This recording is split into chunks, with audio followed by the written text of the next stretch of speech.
Kita ke informasi pertama di Kompas Petang.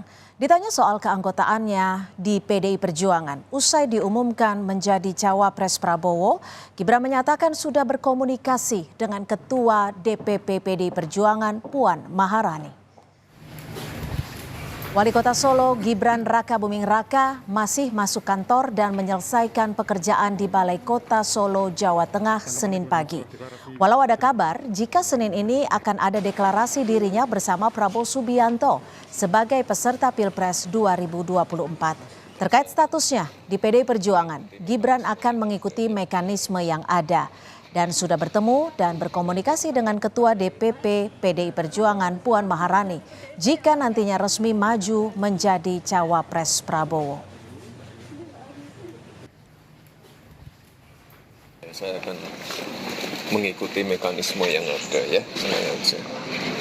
Mas, sekarang di PDIP seperti apa Mas? Apakah masih menjadi kader atau?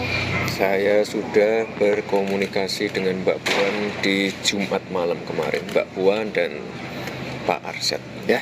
Berarti Ada sudah nggak jadi yang kemenangan itu apa? Wes ya, aku tak ning Putri Cempos di lo. Ora-orane aku ning bandara ya. Aku ning Solo. Ora-orane ning bandara, tenang wae. Hah? Di deklarasi hari ini yang seperti kemarin dijadwalkan Pak Suki Dasko itu. Tungguin aja ya. Udah orang santai, jadi orang itu santai aja ya.